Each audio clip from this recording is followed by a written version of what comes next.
Hello everyone. हम लोग अपने न्यू चैप्टर में चलते प्रॉपर्टी ऑफ मेटल, जिसमें पहला क्वेश्चन क्या है हमारे पास।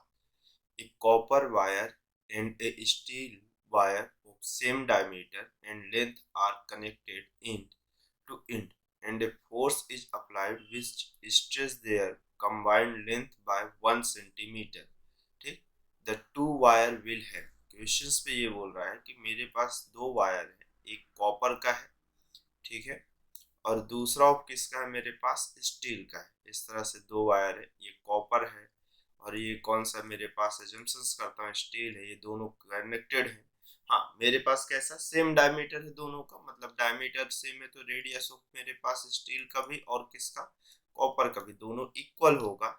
और दोनों के मतलब इंड टू इंड कनेक्टेड है और एक फोर्स अप्लाई किया जा रहा है। क्या अप्लाई किया जा रहा है, एक फोर्स ऑफ अप्लाई किया जा रहा है, which stretch their combined length by 1 centimetre. जो टोटल मतलब ये दोनों को मिला के जो लेंथ में चेंजेस हो रहा है वो कितना मीटर है, 1 मीटर है। तो क्वेश्चन बोला the two wire will have, मतलब ये दोनों वायर में क्या क्या मिलेगा, डिफरेंट स्ट्रेस, डिफरेंट मतलब डिफरेंट स्ट्रेस और स्ट्रेन मिलेगा, सेम स्ट्रेस और स्ट्रेन मिलेगा, the same strain but different stress, और चौथा कौन सा हमारे पास, fourth number, the same stress but different strain.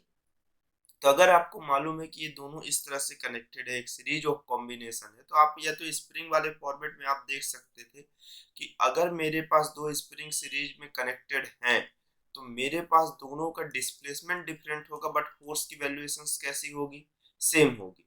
तो एक्चुअल में जितना फोर्स ऑफ स्टील में लग रहा होगा उतना ही मेरे पास किस पे लग रहा होगा, कॉपर पे लग रहा होगा, बट डिस्प्लेसमेंट दोनों का कैसा होगा, अलग अलग होगा। तो आपको अगर डिस्प्लेसमेंट अलग अलग मिल रहा है तो फोर्स है, और मेरे पास कैसा, स्ट्रेस जो डिपेंड करता है वो किस बात पे करता है, फोर्स पर यूनिट एरिया पे। और स्ट्रेन किस बात को कहता है, मेरे पास स्ट्रेन मतलब होता है, स्ट्रेस की स्पेलिंग गलत हो जाती है बार बार, तो मेरे पास स्ट्रेन की वैल्यू क्या होता है, changing of length upon original length. ठीक है, तो देखिए फोर्स इस वाले में जितना भी ऑफ अप्लाई हो रहा है, ठीक है, उतना ही फोर्स किस पे पहुंच रहा होगा, कॉपर वाले पे पहुंच रहा होगा। अब दूसरी बात ऑफ ये है कि जितनी क्रॉस सेक्शन एरिया इसकी होगी मेरे पास उतनी क्रॉस सेक्शन एरिया इसकी होगी, क्योंकि दोनों का डायमीटर अगर सेम है तो एरिया ऑफ मेरे पास इसकी और एरिया ऑफ कॉपर वायर की दोनों कितनी होगी, पाई आर स्क्वायर, और ये भी मेरे पास कौन सा होगा, पाई आर स्क्वायर। और ये R1 हुआ और ये R2 हुआ, R1 और R2 की वैल्यू दोनों सेम है। क्वेश्चन बोला डायमीटर सेम है, डायमीटर सेम है तो रेडियस सेम है। बस चेंजिंग ऑफ लेंथ दोनों की कैसी होगी, डिफरेंट डिफरेंट, क्योंकि दोनों डिफरेंट डिफरेंट ऑफ मटेरियल से बने हुए हैं। तो मेरे पास ये समझिए कि फोर्स अपॉन पर यूनिट एरिया दोनों के लिए सेम होगा, बट स्ट्रेन की वैल्यू दोनों के लिए कैसी होगी, डिफरेंट होगी। तो इसका ऑप्शन नंबर ऑफ कौन सा हो गया, D, same stress but different strain के साथ। ठीक है, उसके बाद नेक्स्ट क्वेश्चन पे चलते हैं हम लोग।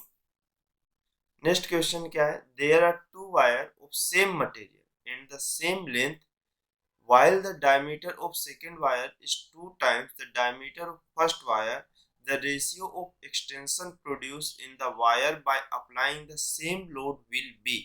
क्वेश्चन पे ये बोल रहा है कि दो वायर हैं, सेम मटेरियल के बने हुए हैं एंड सेम लेंथ है। मेरे पास पहले वाली केसेस में बोल रहा है कि दोनों का वो मेरे पास जैसे दो वायर है, एक की लेंथ ऑफ जैसे पहले वाले की है वही लेंथ ऑफ दूसरे वाले की है, और सेम मटेरियल से है मेरे पास, ये भी क्वेश्चन में बोल रहा है। ठीक है, and diameter of second wire is 2 times the diameter of first wire. मतलब जो सेकेंड वायर का डायमीटर है, मेरे पास सेकेंड वायर का जो डायमीटर है वो फर्स्ट वायर के डायमीटर से कितने टाइम्स है, 2 टाइम्स है। क्या बोला, the diameter of second wire is 2 times the diameter of first wire के डायमीटर का 2 time. Then ratio of extension produce the wire by wire by applying the same load. अब load भी कैसा है, सेम है, मतलब F1 और F2 की वैल्यू दोनों के लिए ऑफ मेरे पास कैसी है, सेम है। तो क्वेश्चन में ये बोल रहा है कि एक्सटेंशन की वैल्यू ऑफ कितनी होगी। अब देखिए मेरे पास फोर्स है, चेंजिंग ऑफ लेंथ और ओरिजिनल लेंथ ऑफ गिवन है, और मेरे पास क्रॉस सेक्शन ऑफ एरिया दोनों की डिफरेंट डिफरेंट होगी, क्योंकि डायमीटर दोनों का कैसा है अपने पास अलग है। अगर डायमीटर अलग है तो रेडियस भी अलग अलग होगा। पहले वाले का रेडियस से 2 टाइम्स ऑफ रेडियस होगा सेकेंड वाले का। सेकेंड वायर की रेडियस जो है वो 2 टाइम्स होगी मेरे पास किसके कंपेयर में, फर्स्ट वाले के कंपेयर में। ठीक है, तो अब अगर ये चीज आप समझिए, दोनों सेम ऑफ मटेरियल्स हैं, तो इसमें आपको जो फॉर्मूला ऑफ क्रिएट होगा वो यंग मॉडुलस वाला होगा, जो आपके पास क्या कहलाता है, स्ट्रेस स्ट्रेस अपॉन स्ट्रेन कहलाता है।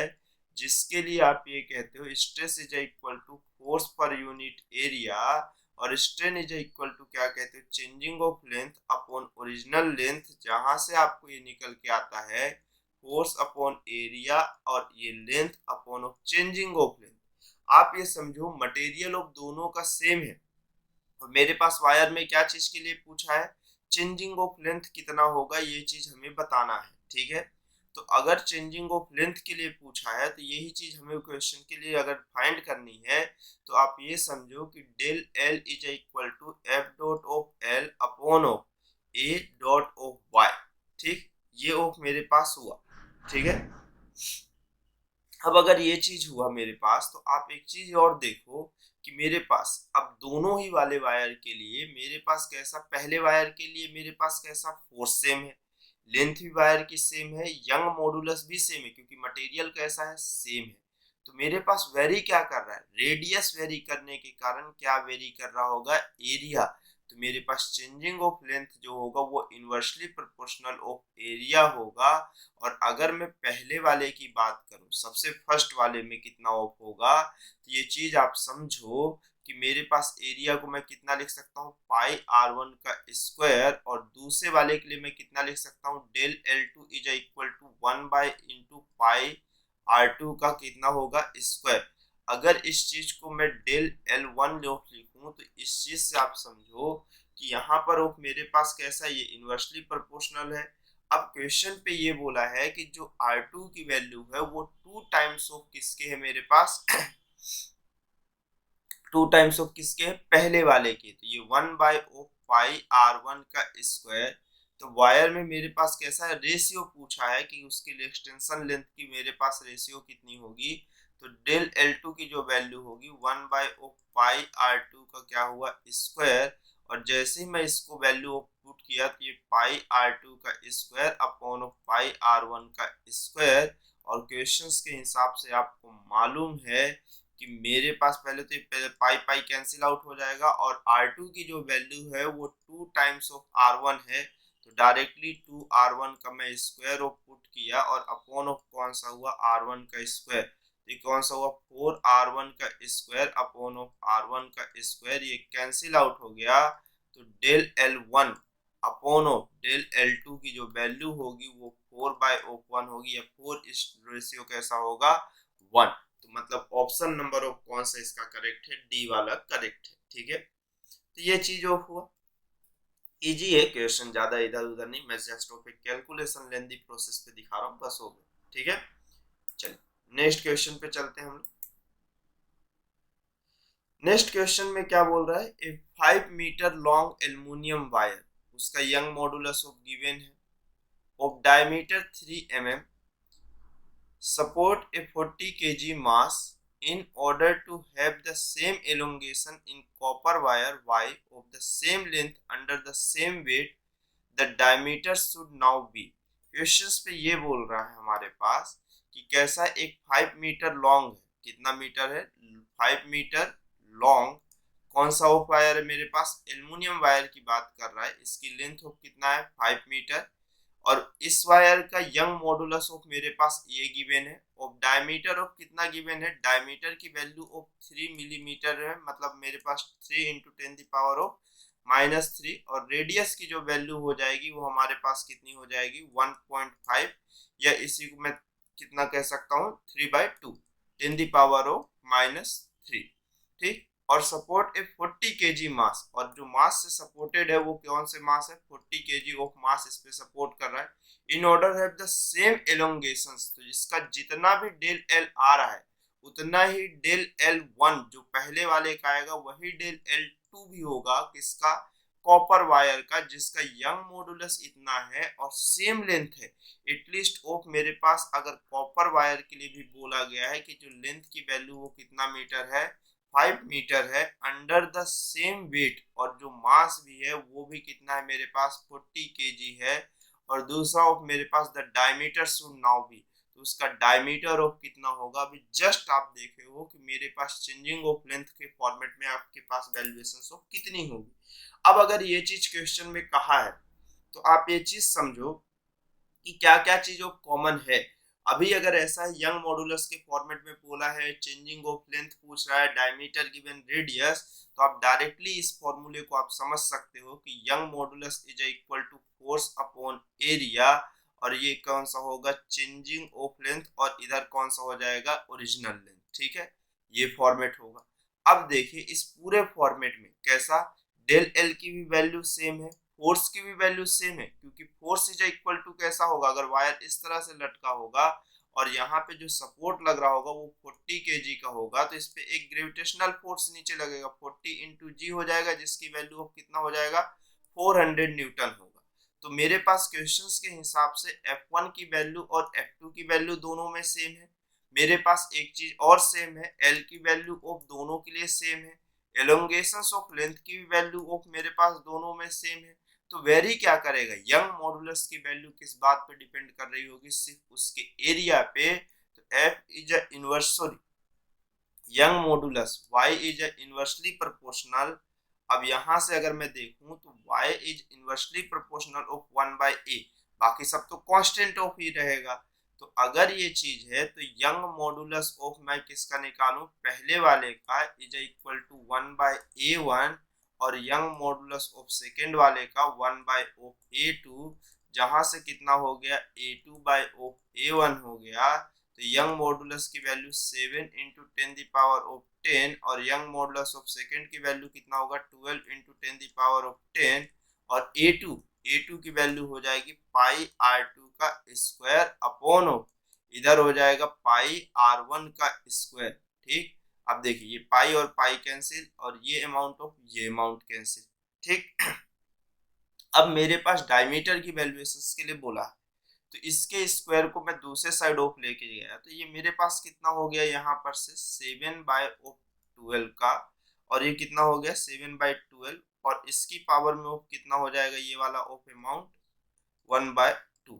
ठीक, अब रेडियस ऑफ कितना है, पहले वाले का रेडियस ऑफ गिवन है हमारे पास 1.5, तो इसको दूसरे साइड ऑफ लेके गया तो 1.5 इंटू 10⁻−3, और ये R2 ऑफ निकल के आया। ये 7/12 का स्क्वायर रूट ऑफ निकालने की बात हो रही है, और ये 1.5 है, तो इसका जो रेडियस आएगा वो लगभग लगभग, अगर मैं इसकी कैलकुलेशन ऑफ करूं तो आप इसकी कैलकुलेशन कर लो और उसके 2 टाइम्स ऑफ बस कर दो, तो जो आंसर ऑफ आपके पास आएगा, मैं डायरेक्टली लिख दे रहा हूँ इसका आंसर, R2 की जो ये वैल्यू आएगी वो मेरे पास न्यू ऑफ रेडियस जो होगी वो 1.145 इंटू 10⁻−3 होगा, जिससे हम क्या कह सकते हैं, R2 की वैल्यू 1.145 मिलीमीटर होगा। और डायमीटर पूछा तो मतलब मेरे पास डायरेक्टली ऑफ इसको कितना टाइम्स कर देना है, 2 टाइम्स कर देना है, तो ये 2 पॉइंट ऑफ कौन सा हो जाएगा, लगभग लगभग ऑफ ये मेरे पास 2.9 के आसपास जाएगा, 14 है तो ये मेरे पास लगभग लगभग 28 के आसपास जाएगा, तो ये 2.29 के आसपास रहेगा। ठीक है, तो ये ऑप्शन नंबर ऑफ कौन सा हो जाएगा, सी वाला करेक्ट हो जाएगा। ठीक है, तो ये जो थर्ड का ऑप्शन ऑफ करेक्ट होगा वो कौन सा होगा, सी वाला हो जाएगा। ठीक, चलिए नेक्स्ट क्वेश्चन फिर चलते हैं। नेक्स्ट क्वेश्चन में क्या बोल रहा है हमारे पास, 2 wire A and B are of same material, their length are in the ratio 1/2 and diameter are in ratio 2:1 when stretched by a force Fa and Fb respectively, they get equal increasing in length, the ratio of Fa by of Fb should be। क्या बोल रहा है कि 2 wire है same material से, कितने material से, same materials में है, जिनमें से उनके लेंथ का जो रेशियो है वो क्वेश्चन में बोल रहा है कि 1/2 है, और मेरे पास and diameter are in ratio, मतलब R1/R2 की जो वैल्यू चल रही है वो 2 रेशियो ऑफ कितना है, 1 है। ठीक है, तो ये बोला है कि मेरे पास कौन सा फोर्स की वैल्यू ऑफ कितना होगा। अब देखिए अगर सेम मटेरियल से बना है तो यंग मॉडुलस ऑफ दोनों का कैसा होगा, सेम होगा। तो अगर रेडियस डिफरेंट है तो मेरे पास एक चीज और डिफरेंट होगी और वो क्या होगा, एरिया।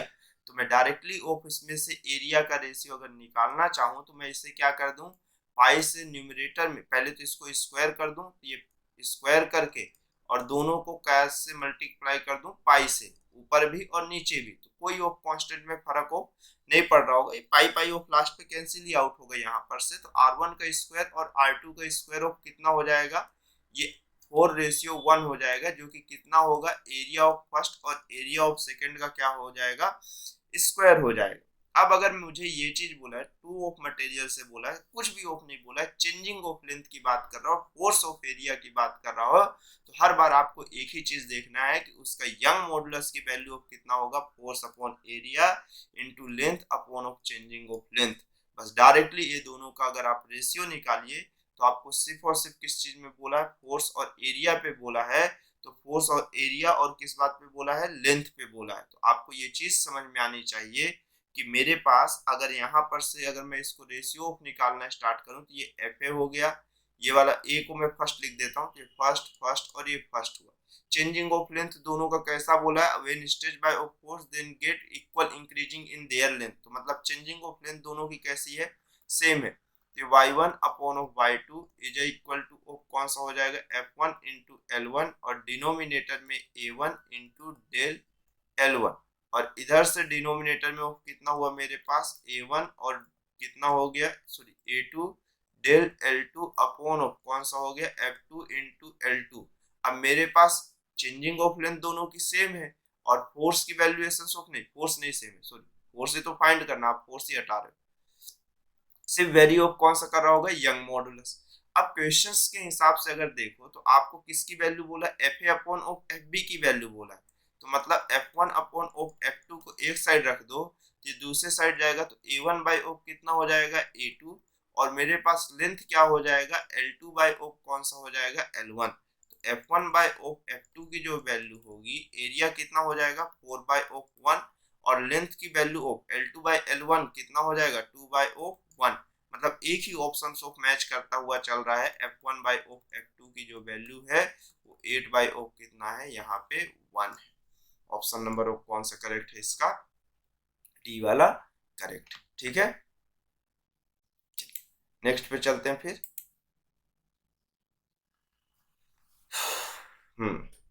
नेक्स्ट क्वेश्चन पे क्या बोल रहा है, the strain stress curve of the three wire of different material are shown in the figure, P, Q and R are the elastic limit of the wire. The figure show that. तो ये figure किसको show करता है, ये चीज हमें बताना है। अब आपको ये चीज मालूम होना चाहिए कि बॉडी की इलास्टिसिटी ऑफ मेरे पास कैसी होती है, इनवर्सली प्रोपोर्शनल होती है या डायरेक्टली प्रोपोर्शनल ऑफ होती है मेरे पास, किसके, स्ट्रेस या स्ट्रेन के। देखिए स्ट्रेस कहोगे आप या स्ट्रेन कहोगे, ठीक है देखते हैं, पहले सबसे पहले देखते हैं ये मेरे पास क्या है, ये स्ट्रेस है और ये मेरे पास कौन सा है, यहाँ पे स्ट्रेन। ठीक है, ये मेरे पास कैसा है, स्ट्रेन। तो जो मेरे पास y की वैल्यू ऑफ दिखेगी, ठीक है, वो मुझे क्या दिखता है, stress upon of stress upon of strain. But हमारे पास जो क्वेश्चंस पे गिवन है वो एक्स एक्सिस में क्या है, स्ट्रेस है, सॉरी एक्स एक्सिस में स्ट्रेस है और वाई एक्सिस में स्ट्रेन है। और ये जो हम पढ़ रहे हैं ये स्ट्रेस ऊपर हो और स्ट्रेन नीचे हो। तो जो यंग मॉडुलस की वैल्यू होगी वो कितनी होगी, स्ट्रेस, सॉरी स्ट्रेस की जगह पे मैं इसको कैसा कर लेता हूं, स्ट्रेन अपॉन ऑफ स्ट्रेस कर देता हूं। तो यहां से हमें समझ में आया 1 बाय ओ, मतलब स्ट्रेस बाय स्ट्रेन की वैल्यू कितना को रिप्रेजेंट करेगी, टेन थीटा को, y बाय ऑफ x हो गया और y बाय ऑफ x किसको रिप्रेजेंट करेगा, टेन थीटा। टेन थीटा किसको रिप्रेजेंट करेगा, स्लोप को। तो सबसे ज्यादा ऑफ स्लोप आपको किसमें मिल रहा है, इस वाले में मिल रहा है, p वाले में। तो मेरे पास अगर जिसमें मेरे पास स्लोप ज्यादा मिल रहा होगा उसके y की वैल्यू कैसी होगी, इनवर्सली प्रोपोर्शनल ऑफ कैसी होगी, स्लोप होगी। और जिसके स्लोप ऑफ सबसे कम होगी, यंग मॉडुलस जिसका जितना ज्यादा होगा वो बॉडी उतनी ही इलास्टिसिटी को क्या करेगी, रिप्रेजेंट कर रही होगी, उतनी ही इलास्टिसिटी को क्या कर रहा होगा, रिप्रेजेंट कर रहा होगा। ठीक है, तो अगर ये चीज है तो मेरे पास अगर यहाँ पर से जिसमें y की वैल्यू सबसे ज्यादा होगी वो इस मतलब सबसे ज्यादा इलास्टिक प्रॉपर्टी को रिप्रेजेंट करेगा। तो इलास्टिसिटी इज मेरे पास इस ग्राफ के हिसाब से इनवर्सली प्रोपोर्शनल ऑफ किसके है, स्लोप के है। तो सबसे ज्यादा ऑफ स्लोप किसका में मिल रहा है, p का। तो इसकी इलास्टिसिटी कितनी होगी, सबसे मिनिमम होगी। तो सर्च करें कहीं पर भी p की वैल्यू मिनिमम है, नहीं, p की वैल्यू यहाँ मैक्सिमम गिवन थी, ऑप्शन गलत। क्यों, तो मिड पॉइंट पे ना, ये मैक्सिमा है ना मिनिमा ऑफ है, तो ये तो गलत ही है। Tensile strength of R is maximum, ना टेंसाइल स्ट्रेंथ ऑफ के लिए नहीं है, आर की तो इलास्टिसिटी मैक्सिमम है, हम लोग इलास्टिसिटी ऑफ के लिए लिख रहे हैं। तो हमारे पास ऑप्शन ऑफ कौन सा होता है, नन ऑफ द एबव। मेरे पास p की मिनिमम है और r की कैसी है, हमारे पास मैक्सिमम है। ठीक, और r की वैल्यू क्या से मैक्सिमम है, इलास्टिसिटी ऑफ है, या इलास्टिक लिमिट ऑफ कैसी है, मैक्सिमम है। तो ऑप्शन ऑफ फिफ्थ का कौन सा है मेरे पास, डी वाला करेक्ट। ठीक है, फिर चलते हैं नेक्स्ट क्वेश्चन पे। नेक्स्ट क्वेश्चन पे क्या बोल रहा है कि the diagram show stress versus strain. ठीक है, stress versus strain curve for the material A and B. From the curve we infer that, मतलब क्या इन्फॉर्म कर रहे हैं इस कर्व के थ्रू, ए और बी के थ्रू ये स्ट्रेस और स्ट्रेन है। तो आपको ये चीज मालूम है, जिसका स्ट्रेस जितना ज्यादा होगा वो उतनी इलास्टिक ऑफ प्रॉपर्टी को रखेगा। ठीक है, तो यहाँ पे मेरे पास ए वाले कर्व का स्ट्रेस ज्यादा है, क्योंकि आप पढ़े हो y is directly proportional of stress और इनवर्सली प्रोपोर्शनल ऑफ कौन सा है, स्ट्रेन है। ठीक है, तो यहाँ पर ऑफ मेरे पास कैसा है, y ऑफ मेरे पास स्ट्रेस और स्ट्रेन है। तो इसके रेशियो को ही हम क्या बोलते हैं, स्ट्रेस वर्सेस स्ट्रेन को बोलते हैं, स्ट्रेन वर्सेस ऑफ स्ट्रेस के डायग्राम को बोलते हैं। आप पीछे पलट के देखो कौन से फॉर्मेट पे आपको इलास्टिसिटी सबसे ज्यादा मिलेगी। यहाँ पर देखो आप, स्ट्रेन वर्सेस ऑफ स्ट्रेस हुआ था, तो यहाँ पे ये स्लोप ऑफ था। हमारे पास यहाँ पे कैसा है, stress versus of strain he slope है। तो जिसकी स्ट्रेस अगर मैं यहाँ पर देखना चाहूँ तो आप ये समझो इस क्वेश्चंस के हिसाब से, यहाँ पर elasticity is inversely proportional of slope है, क्योंकि मेरे पास जिसका स्ट्रेन ऑफ सबसे कम है या चेंजिंग ऑफ लेंथ ऑफ जैसे अमाउंट ऑफ है कि यहाँ पर इसकी चेंजिंग ऑफ लेंथ ऑफ कैसी होगी, ज्यादा होगी। उसका मेरे पास कैसा हो रहा है, y की वैल्यू ऑफ कैसा हो रहा है, y की वैल्यू ऑफ कैसी हो रही है, अगर ये ज्यादा हो रही है तो y की वैल्यू ऑफ क्या हो रही है, कम होगी। यहाँ पर ये फॉर्मेट ऑफ हमारे पास समझ में आने जैसा था। ठीक है, अब अगर यहाँ पर देखें तो मेरे पास यहाँ पे कैसा ऑफ चल रहा है, यहाँ पे क्या बोल रहा है कि मेरे पास स्ट्रेस ऑफ जिसका सबसे ज्यादा होगा और स्ट्रेन कैसा होगा, कम होगा। तो y की वैल्यू ऑफ क्या होती चली जाएगी, बढ़ती चली जाएगी। तो y की वैल्यू ऑफ सबसे ज्यादा किसकी है, तो मेरे पास ये चीज देखना है कि द डायग्राम ए की सबसे ज्यादा और बी की उसके बाद है, क्योंकि ए का स्ट्रेस ज्यादा है और इसका स्ट्रेन कैसा है, ए का कम है, और इसका स्ट्रेस ऑफ थोड़ा कम हो गया, स्ट्रेन क्या हो गया है, बढ़ता चला हो जा रहा है। तो ए कैसा है मेरे पास, brittle, but B is ductile. क्या बोल रहा है कि मेरे पास ए ब्रिटल है बट बी कैसा है, डक्टाइल मटेरियल है, नहीं। दूसरा मेरे पास कैसा बोल रहा है, A is ductile and B is brittle, confirm, क्योंकि ए डक्टाइल ऑफ है, मतलब in the sense of A के अंदर इलास्टिक प्रॉपर्टी ऑफ ज्यादा दिख रही है, बट बी ऑफ मेरे पास देखें यहाँ पर ये गया और इसका एक यील्ड पॉइंट ऑफ मिलने में और कुछ टाइम है, ये इसकी ब्रेकिंग ऑफ पॉइंट तक ऑफ जाता है। बट ये कैसा, जस्ट ऑफ जब तक हो सका तो हो सका, नहीं तो उसके बाद डायरेक्टली ऑफ क्या हो गया है, ब्रेक हो गया। तो मेरे पास ये चीज समझ में आती है कि ए जो है वो डक्टाइल है और बी जो है वो कैसा मटेरियल है, ब्रिटल मटेरियल। ठीक है, मेरे पास डक्टाइल ऑफ मटेरियल का जो यील्ड पॉइंट एग्जिस्ट है और ब्रिटल पॉइंट का ऑफ मेरे पास, ये आप देखो और इसको यहाँ से समझने की कोशिश करना। तो ऑप्शन नंबर ऑफ जो क्वेश्चन 6 है उसका ऑप्शन नंबर ऑफ कौन सा हो गया है, बी वाला। ठीक है, उसके बाद ऑफ क्वेश्चंस कौन सा है हमारे पास, क्या बोल रहा है, the stress strain curve for brass, किसके लिए, ब्रास के लिए, steel and rubber are shown in figure, the line A B and C A किसके लिए मेरे पास ब्रास के लिए है, और बी किसके लिए है हमारे पास स्टील के लिए है, और सी जो है वो किसके लिए है रबड़ के लिए। ठीक है, अब मेरे पास 3 लाइन शो कर रहा है, तो क्या क्वेश्चन में stress strain curve of brass and shown in figure the line A B and C are. ठीक है, तो मेरे पास कौन सी ऑफ लाइन किस चीज को बताएगी, ये चीज बताते हुए मुझे इसको क्या करना है ड्रॉ करना है। ठीक है, अब अगर मैं देखूं तो यहाँ पे y इज इक्वल टू कितना होगा मेरे पास स्ट्रेस अपॉन ऑफ स्ट्रेन है, और यही मेरे पास किस चीज को रिप्रेजेंट कर रहा है टेन थीटा को। ठीक है, ये किसको रिप्रेजेंट कर रहा है टेन थीटा को। तो सबसे ज्यादा ऑफ टेन थीटा ए किसका है मेरे पास थीटा ए का सबसे ज्यादा है, फिर थीटा बी है, और सबसे कम थीटा किसका है सी का है। तो अगर आप देखिए तो जो हमारे पास यहाँ पे स्ट्रेस स्ट्रेन कर्व जो मिल रहा है ये यहाँ पर एबीसी ऑफ लाइन जो रिप्रेजेंट कर रही है, तो सबसे ज्यादा ऑफ मेरे पास यंग मॉडुलस ऑफ किसका होगा, अगर मैं देखूं जिसका थीटा होगा उसका टेन थीटा ए भी ज्यादा होगा, क्योंकि टेन 90 की वैल्यू कितना होती है इनफाइनाइट होती है। टेन थीटा भी उसके बाद होगा, और फिर टेन थीटा सी उसके बाद होगा, और सबसे ज्यादा ऑफ कौन सा होगा वाई ए, फिर उसके बाद वाई बी, फिर उसके बाद कौन सा होगा वाई सी। तो सबसे पहले वो कौन सा होगा ब्रास, फिर स्टील, फिर वो कौन सा हो जाएगा रबड़ होना चाहिए। ऐसा ऑफ सीक्वेंस चलना चाहिए या नहीं चलना चाहिए। सबसे ज्यादा ऑफ मेरे पास कैसा है यहाँ पर, सबसे पहले ऑफ किसके लिए बोला है ब्रास के लिए, फिर उसके बाद किसके लिए बोला है बी ऑफ स्टील के लिए, और तीसरा ऑफ किसके लिए बोला है रबड़ के लिए बोला है। ठीक है, तो वहां पर से आप समझिए कि मेरे पास सबसे ज्यादा ऑफ किसके लिए होगा ब्रास के लिए, फिर स्टील के लिए, और लास्ट ऑफ किसके लिए होगा ब्रास के लिए।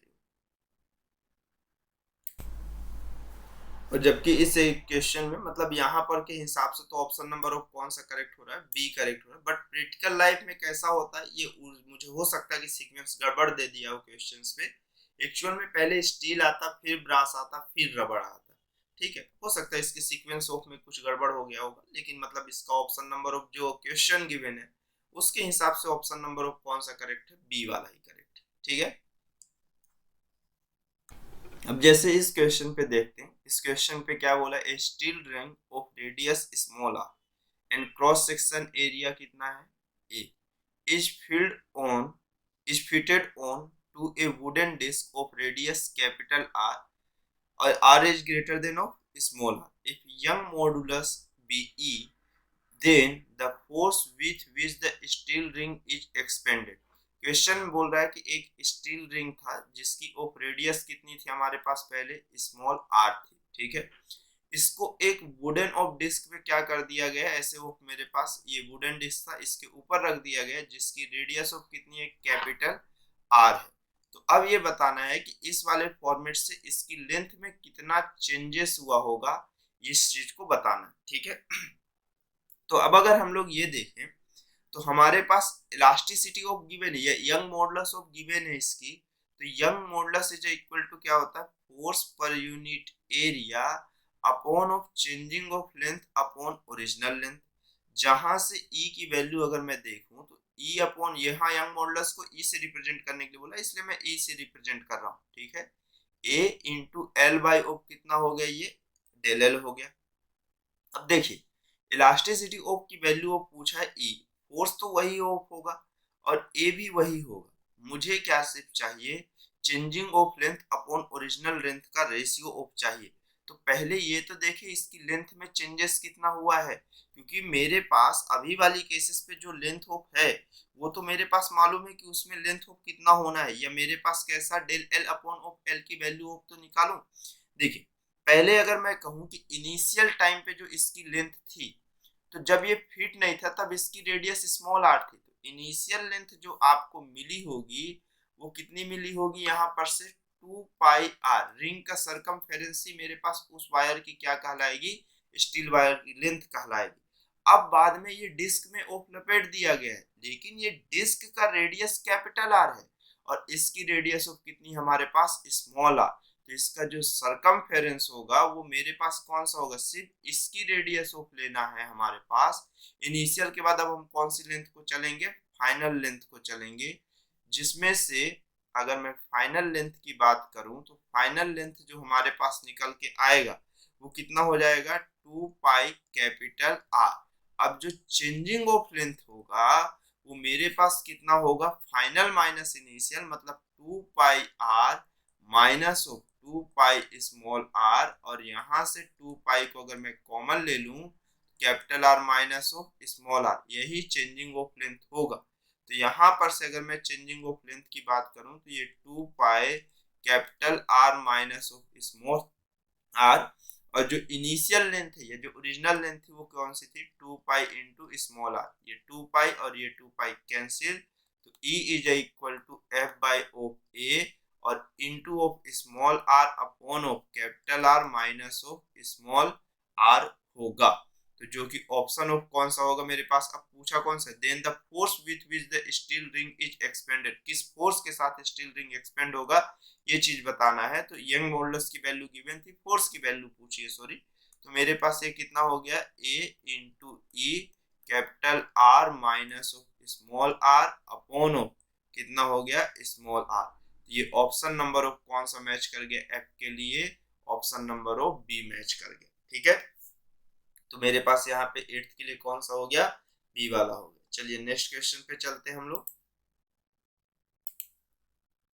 नेक्स्ट क्वेश्चन क्या बोल रहा है, a uniform cube is subjected to volume compression if each side is decreases by 1% the bulk modulus bulk strain is पूछा है, बल्क स्ट्रेन पूछा है।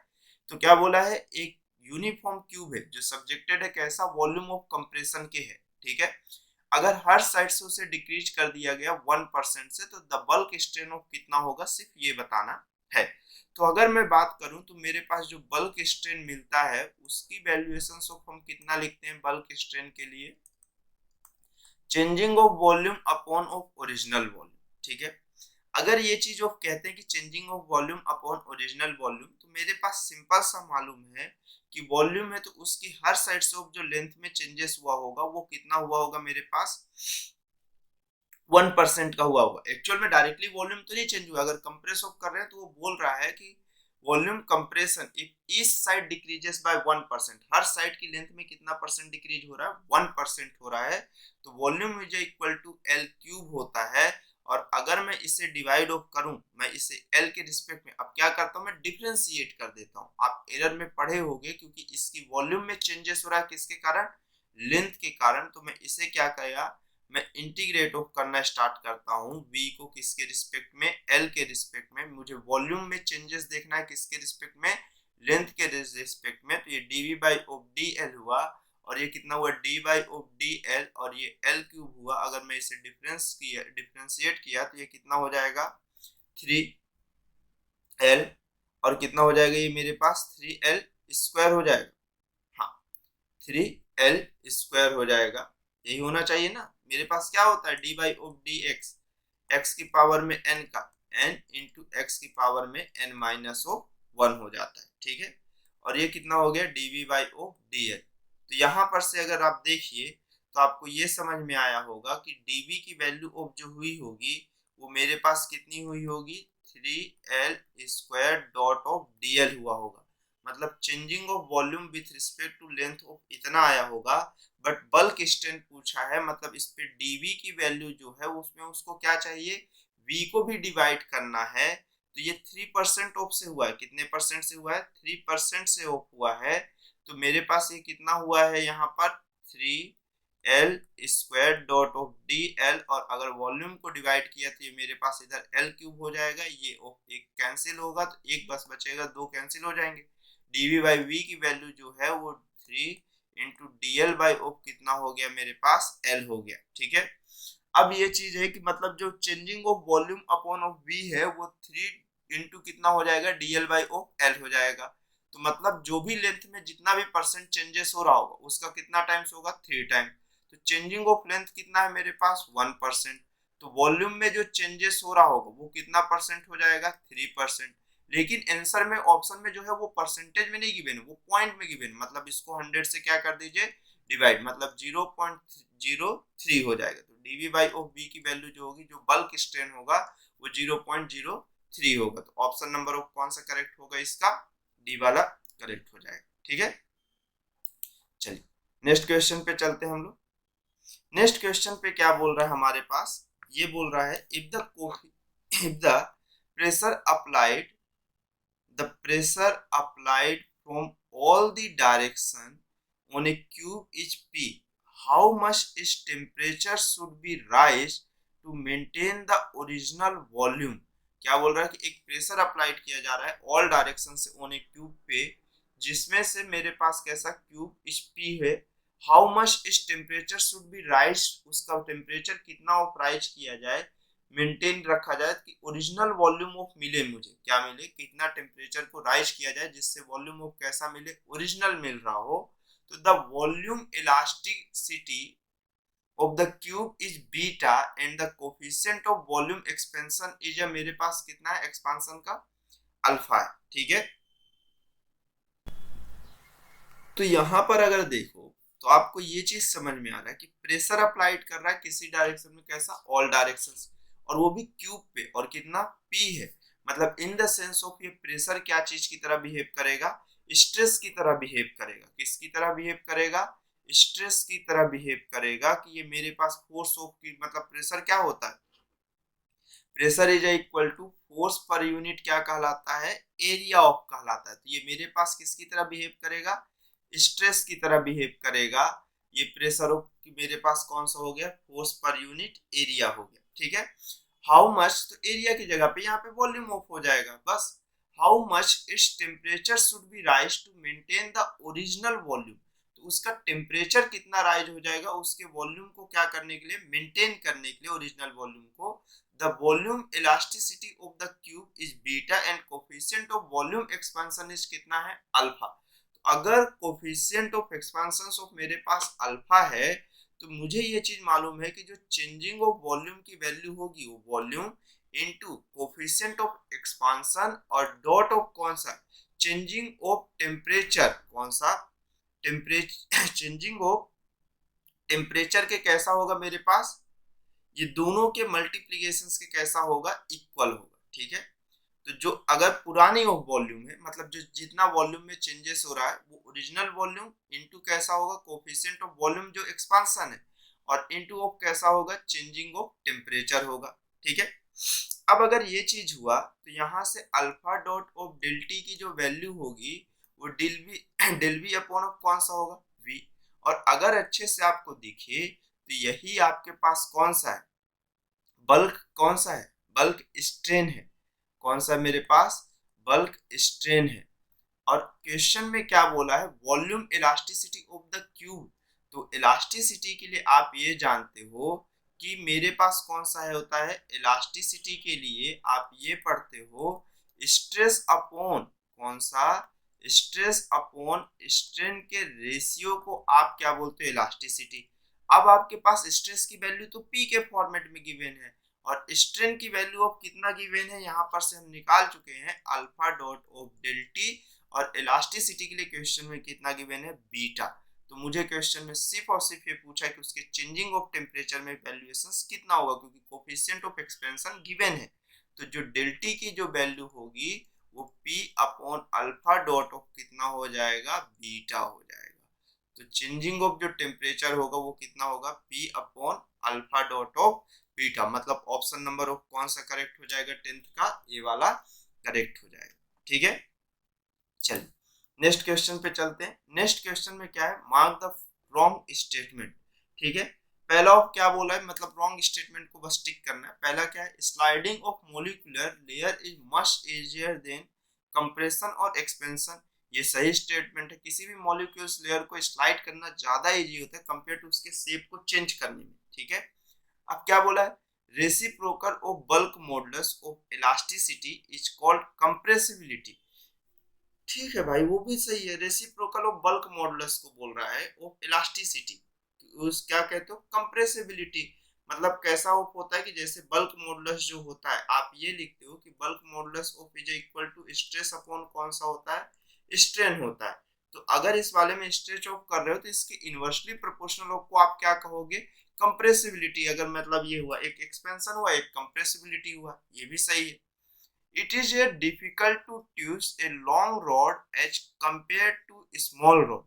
वो क्या बोल रहा है कि मेरे पास एक लॉन्ग रॉड है उसको घुमाना ज्यादा टिपिकल होता है एक स्मॉल पार्ट को। ये एकदम गलत ऑफ स्टेटमेंट है, क्योंकि इसको आप प्रैक्टिकल ऑफ लाइफ में भी देख सकते हैं। अगर कोई चीज बहुत छोटी है, अगर मैं ये कहूँ कि जैसे आप कभी अपनी मम्मी की उस चूड़ी उड़ी को देखना, तो वो जब बड़ी ऑफ साइज में रहे तो अगर उसको आप थोड़ा सा फोर्स मारोगे वो ब्रेक होना स्टार्ट हो, लेकिन एकदम छोटे से पार्ट में अगर वो ब्रेक हो गई, अब उसको आप तोड़ के देखना, हो सकता है कई बार आपके हाथ में लग जाए। जितने स्मॉल पार्ट में जाते जाएगा उतना ज्यादा उसको लगने के चांसेस आपके पास रहेंगे। ये डेली प्रैक्टिकल लाइफ पे बेसिस में बता रहा हूँ। तो ये वाला स्टेटमेंट गलत है। डिफिकल्ट ऑफ कैसा है, twist a long rod as compare to small rod, गलत है। हमेशा एक लॉन्ग रॉड को अगर मैं कहूं तो उसको मोड़ना ज्यादा आसान होता है कंपेयर टू कैसे, एक स्मॉल रॉड के कंपेयर में। अगर आप देखो बड़े बड़े टावर को, बहुत से लोग सोचेंगे बड़े टावर को तो इजिली मुड़ जाना चाहिए। भाई उसकी क्रॉस सेक्शन एरिया बढ़ जाती है। अगर मैं उसकी क्रॉस सेक्शन एरिया को कम रखूं और उसकी लेंथ को उतना ही रखूं तो उसे इजिली मैं स्ट्रेच कर सकता हूँ। कई बार वो खुद के कारण भी स्लाइड ओनली वो क्या होना स्टार्ट करता है, जैसे स्लाइड करना स्टार्ट करता है। आप इस चीज को देख सकते हो। आप इस चीज को ये देख सकते हो, जब आपका घर बना होगा तो रॉड जो आते हैं वो बड़े बड़े साइज के आते हैं, वो कटे नहीं होते हैं, आप उसे इजिली पकड़ के घुमा देते हो। लेकिन जब वही रॉड छोटे छोटे पार्ट में होते तो आप उसको घुमाने का ट्राई करना, वो आपको नहीं घूम रहा हो। ठीक। अब उसके बाद डी वाला कौन सा है, hollow shaft is much stronger than solid rod of the same length and the same mass. क्या वो मास बोल रहा है, क्या बोल रहा है, होलो शाफ्ट जो है वो बहुत ज्यादा स्ट्रॉन्गर होता है सॉलिड रॉड से, same length and same mass के। शाफ्ट की बात कर रहा है वो, ठीक है। तो इसका ऑप्शन नंबर कौन सा करेक्ट गलत है, बस रॉन्ग स्टेटमेंट कौन सी है, सी वाली हो। बाकी सब ओप मेरे पास कैसी है, सही है। तो इसका ऑप्शन नंबर कौन सा रॉन्ग हुआ, सी वाला रॉन्ग हुआ। ठीक है। तो यहाँ तक आप देखो, आराम से समझो, प्रैक्टिस करो। Okay, thanks for watching.